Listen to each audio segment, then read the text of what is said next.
Hi everyone and welcome to Fielding English, the podcast where we explore. It's a podcast, but also we are on YouTube over here and also on Instagram live.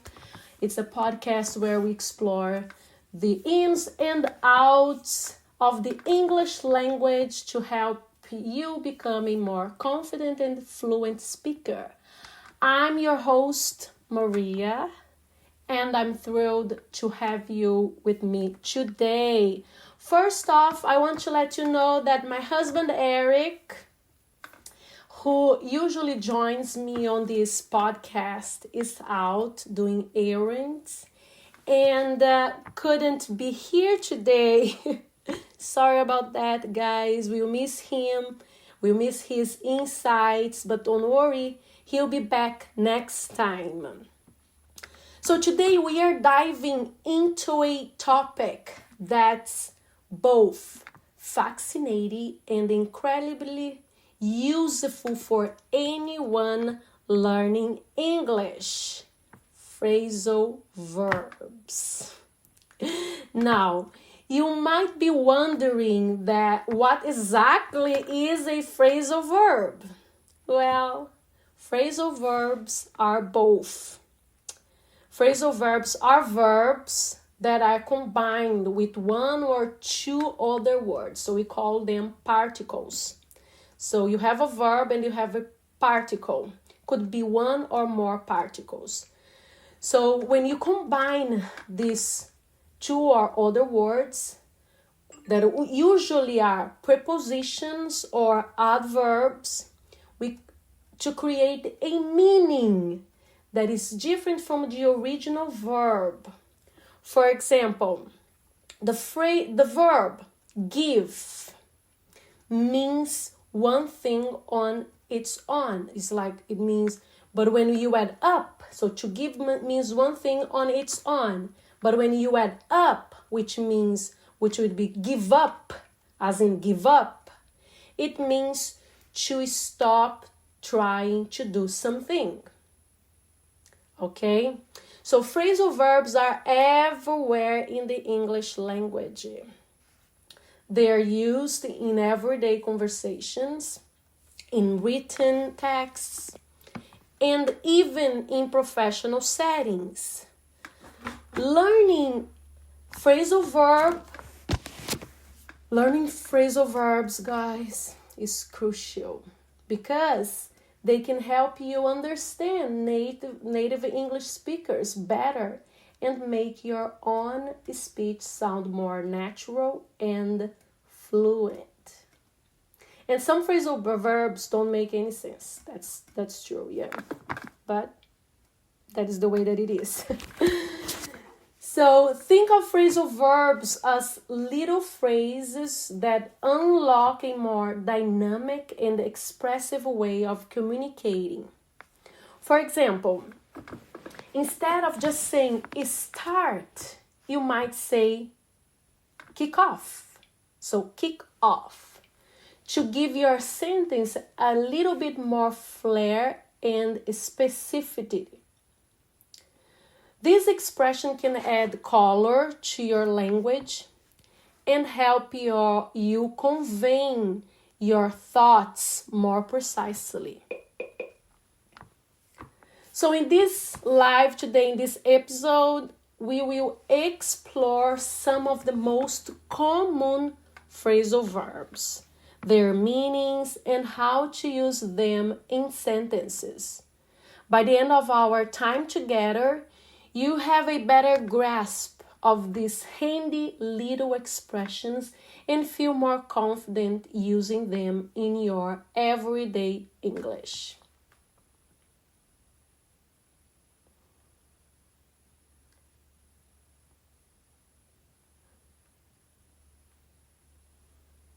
So grab a notebook, settle in, and let's unlock the world of phrasal verbs together. Speaking about this word that I always have trouble saying it.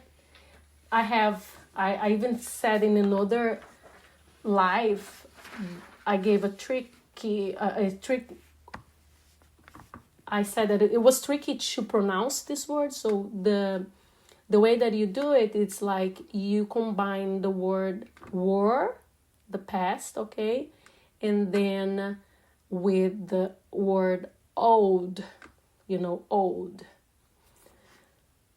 which is value in Portuguese. Pitoquinha here is saying she's from Brazil, yeah. So old, raw, o is like were, old, and then you do the L sound over there, okay? So let's start with our first phrasal verb of the day, look up. This one is quite versatile and useful. When you look up something, you are searching. Actually, when you look up something, you are searching for information about it. Often in a book, online, or in a dictionary. For example, you might look up the meaning of a word you don't know.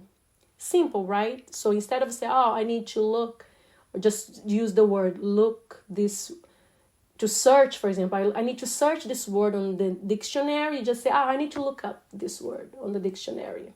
Look up. The example would be, I need to look up the meaning of this word. The phrasal verb is look up. Look up. Now let's move on to our next phrasal verb. Run out. Run out. To use all of something and have no more left. The phrasal verb is run out. You can repeat run out, run out, run out. We ran out of milk this morning. We ran out of milk this morning.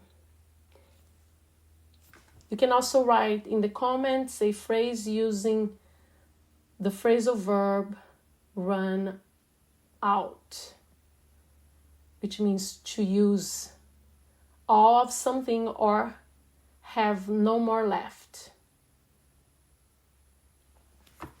Okay, now the third phrasal verb, is not a word, it's a phrasal verb, is give up. Give up. It means to stop trying to do something because it's too difficult. Okay, so don't give up, guys. Don't give up on learning English, okay?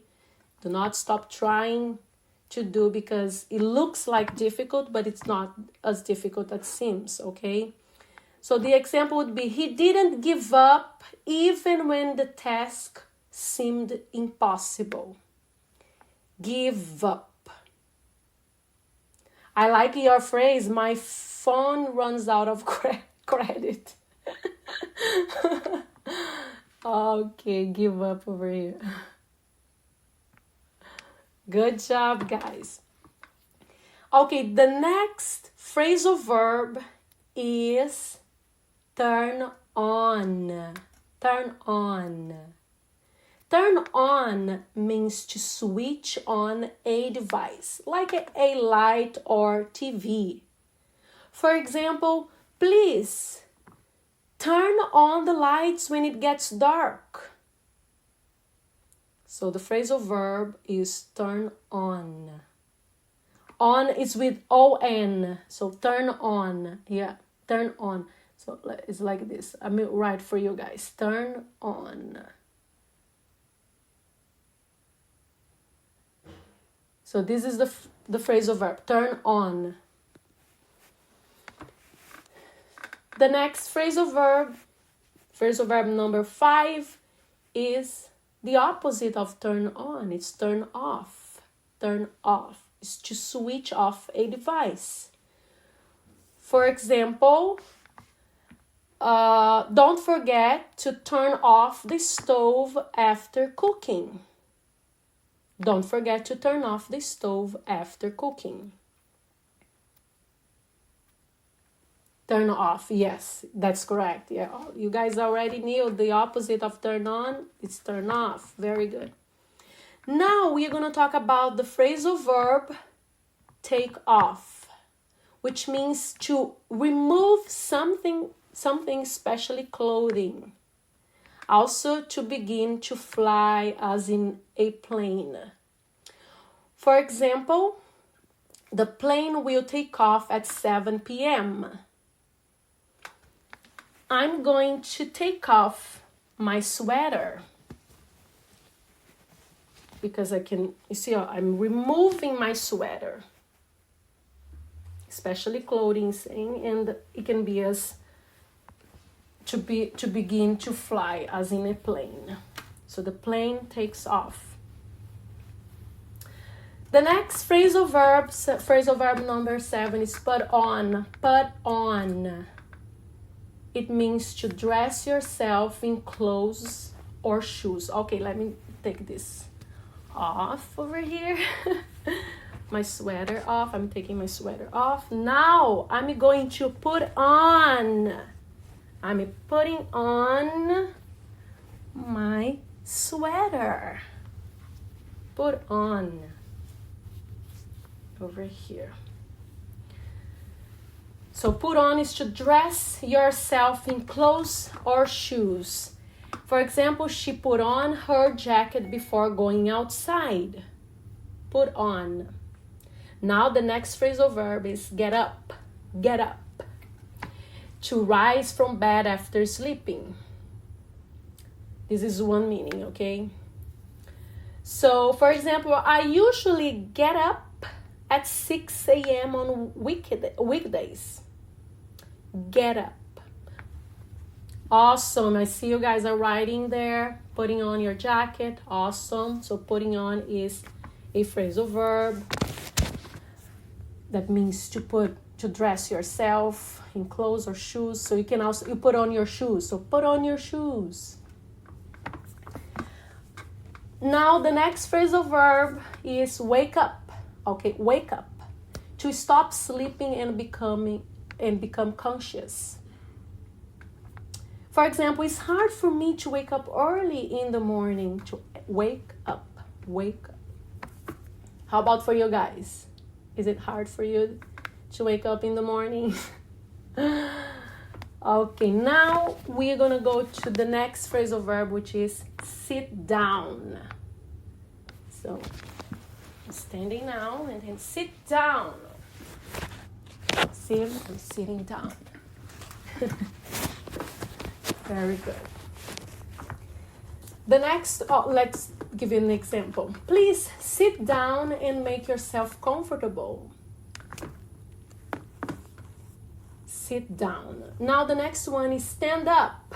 To rise to a standing position. For example, I'm sitting down now, and then I'm going to stand up. I'm standing up.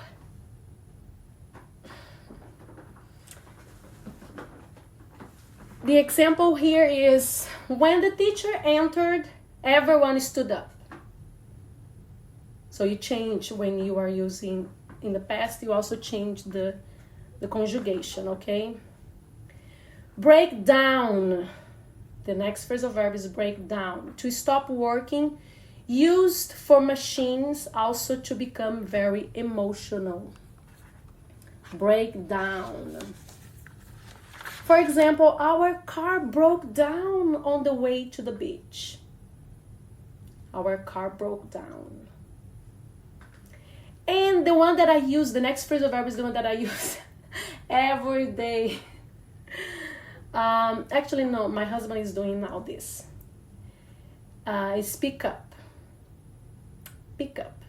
Because he is the one that is picking up our son from school. So pick up means to lift something from a surface. Also to collect someone in a vehicle. So, can you pick up the kids from school today?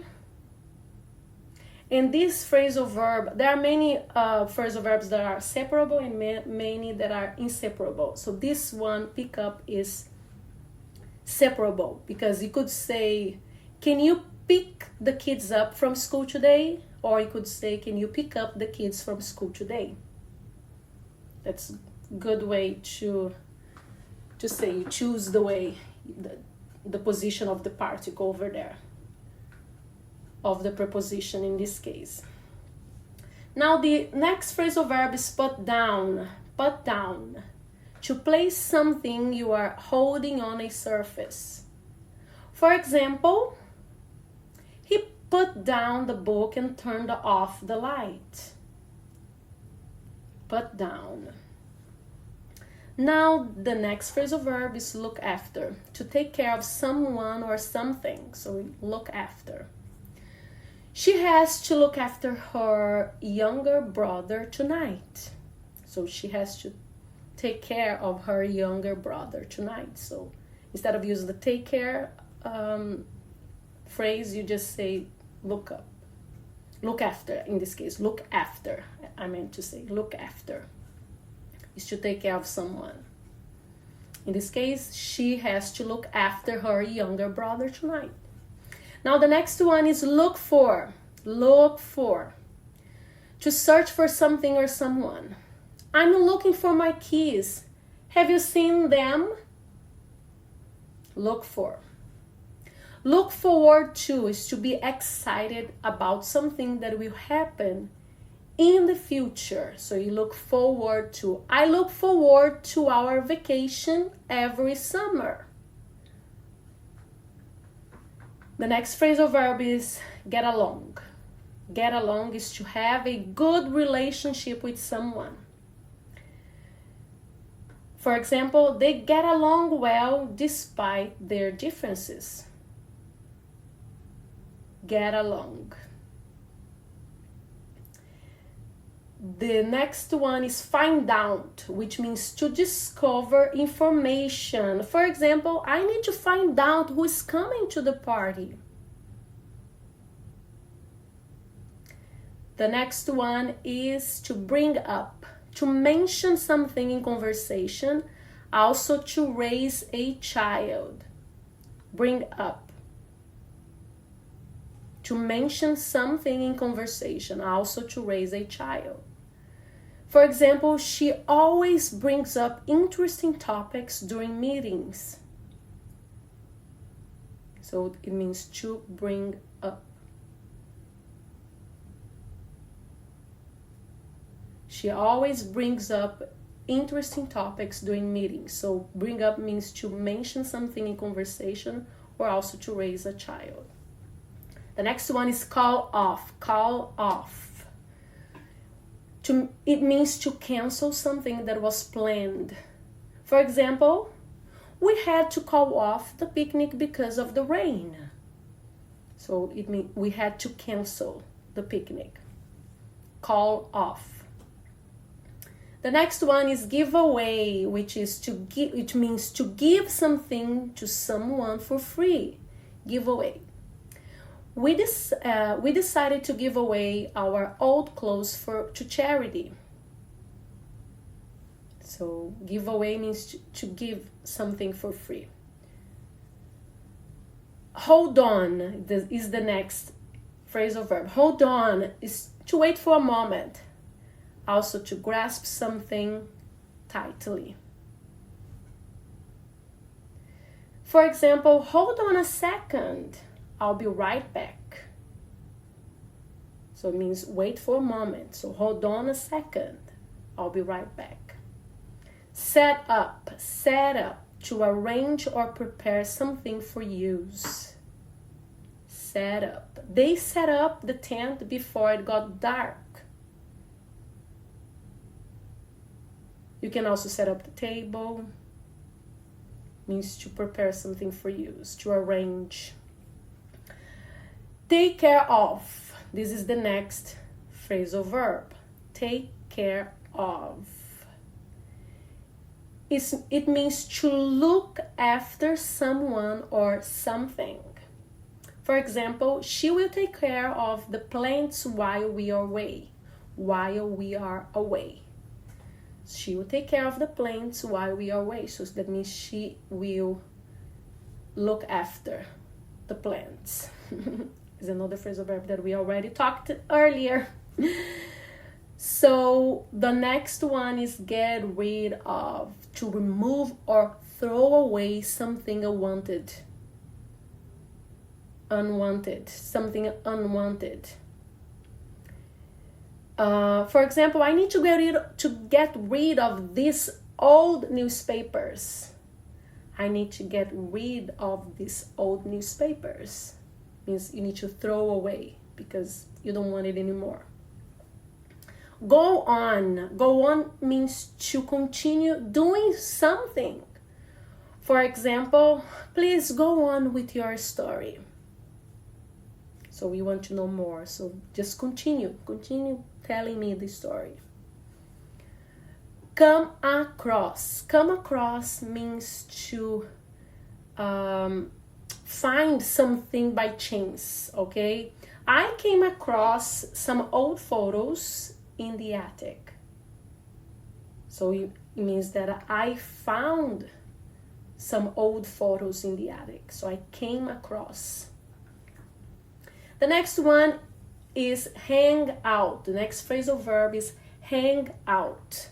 Hang out means to spend time relaxing with friends.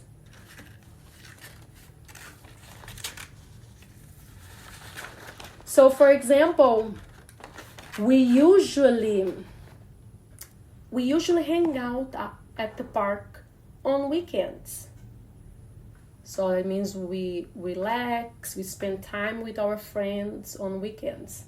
So the phrasal verb is hang out, hang out. And the next one and the last phrasal verb is make up, make up. It's not that we are putting on your makeup. So this is the phrasal verb that means to invent a story or excuse. Also to reconcile with someone after a disagreement.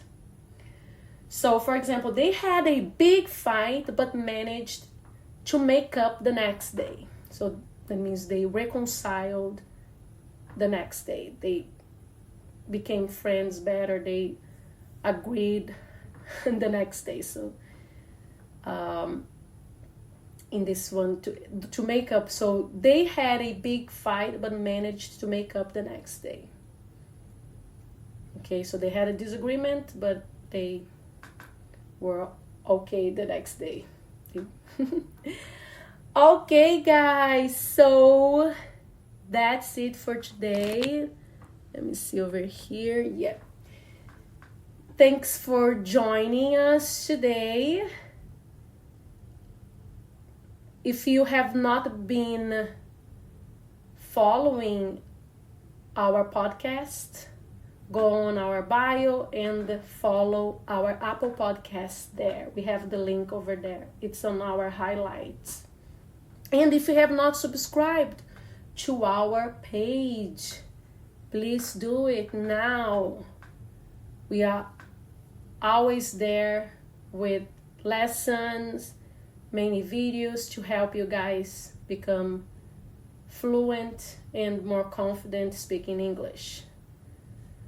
So I hope you found this discussion on phrasal verbs helpful and engaging. Yes, please do it, Ruth. Do it now. So go on our podcast and also on our YouTube channel. Subscribe there. We'll be happy to have you there. And if you are not on our mailing list, you either send on the direct message your email, or I will also leave a box on our stories, and you guys can fill there. They can write your emails there to start receiving emails, notifications, okay? So I hope you guys again found this discussion on phrasal verbs helpful, because it's really crucial to understand phrasal verbs, because Americans, English speakers, they use phrasal verbs all the time. They so every single phrase you're going to listen phrasal verbs, you're going to be hearing people using phrasal verbs. So remember to practice using these verbs in your daily conversations because they can really make a difference. Don't forget to tune in the next time when my husband Eric will be back with us. And until then, keep learning, keep practicing, and keep unlocking the wonders of English. Remember, it's about immersion, not perfection. I'll see you guys next time. Thank you so much, and bye.